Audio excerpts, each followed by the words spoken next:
Olwaleero bannakibiina kya Democratic Party DP nga bakulembeddwamu pulezidenti waabwe Norbert Mao bakiise embuga okusinkana Katikkiro wa Buganda munnamateeka Charles Peter Mayiga okusobola okwanja bye basuubira okutambulizaako obukulembeze bwabwe mu bifo eby'enjawulo ng'abawangudde okulonda okubindabinda. Twesiimye nnyo olwa Buganda yaffe. Bano abadde banekanekanye embusuuti kw'ossa n'emitega nsowera baaniziddwa minisita w'amawulire Israel Kazibu Kitooke wamu ne Noah Kiyimba nga yavunaanyizibwa ku nsonga z'abagenyi n'emirimu egy'enkizo mu ofiisi ya Katikkiro. Oluvannyuma bano Katikkiro Mayiga abasinkanye mu lukiiko okwanja ensonga ezibaleese embuga. Beatrice Nambi Mao nga yeesimbyewo okuvuganya ku kifo ky'omulodi w'ekibuga Kampala agamba nti okukiika embuga kusibuka ku mirandira gy'obuwangwa n'ensibuko ye mu Buganda. Kimanyiddwa nti omukulembeze yeegwanyiza ekifo kyonna alina okumanya emirandira gye mwasibuka.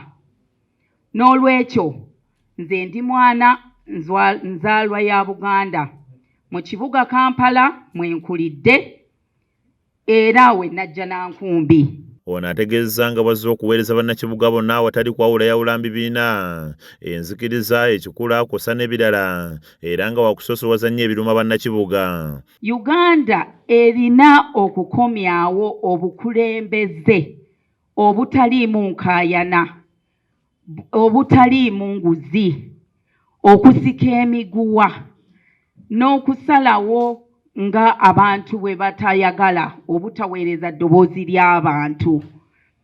Lwaki njogera bw'ati afunvubidde okuzza Obuganda ekibuga wamu n'ekibiina kya Democratic Party ku ntikko singa anaawangula akalulu. Okumanya abantu bali bubi n'osanga omuntu wa KCCA ng'alonda kasasiro n'engalo tetukyasobola wadde okugulira abantu abo gloves ze nsobola okuleeta mu zikonteyina n'eziyiwanga sukaali. Bannange tulina okulonda omuntu agenda okuzza Obuganda ku ntiko, Kampala ku ntiko, Uganda ku ntiko. Ye President wa DP era nga ye minisita avunaanyizibwa ku nsonga z'amateeka Norbert Mao mu kwogera kwe omubadde n'okugereesa asimbye mu mugongo gwa mukyala we n'asaba bannayuganda okulonda abantu abalina obusobozi era abasaanidde. Kandidate waffe ku kifo ky'obwa Lord Mayor gwe tuwerekedde era tukulembedde leero ku luno mu kalulu kano singa tukyusaamu ne tufunamu abantu abalina obusobozi.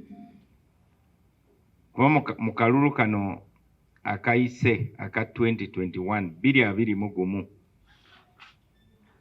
twafunamu abantu abatawera. Ono talemye kwogera ku nkolagana yaabwe ng'aba DP n'ekibiina kya NRM. Ne wobanga olina obutakkaanya ne Mao tosobola kwonoona brandi ya Democratic Party. Gwe n'olowooza nti gw'ojja kuyitawo ng'omu tojja kuyitawo. You cannot destroy your party brand. Wobanga oli musosodooti oli bishop ogenda ogamba nti mukereziya mujjuddemu ababbi mujjuddemu balimba ate n'ogamba muleete abaana tubabatize. Mao yeeyamye okunyweza obumu bwa Buganda ne Uganda yonna okutwaliza wamu. Tunyweze obumu mu Buganda n'obumu mu Uganda. Katikkiro wa Buganda Charles Peter Mayiga asinyiza ku nkolagana y'ekibiina kya DP n'obwakabaka bwa Buganda. Ekyamazima ku bigenda mu maaso mbadde simanyi mugenda kujja bangi bwe muti. Ate nga bangi bato. Ekyo kiba kirungi nnyo. Enteekateeka yonna bwe baamu abantu abato kitegeeza nti n'ebiseera ebijja wajja kuba waliwo abatambulira mu nteekateeka eyo. Kamalabyonna abakulembeze abakiise embuga basabye okunywera ku mubala gw'ekibiina kya DP ogw'amazima n'obwenkanya. Omukulembeze omutuufu atutemera empenda ezitutwala mu maaso.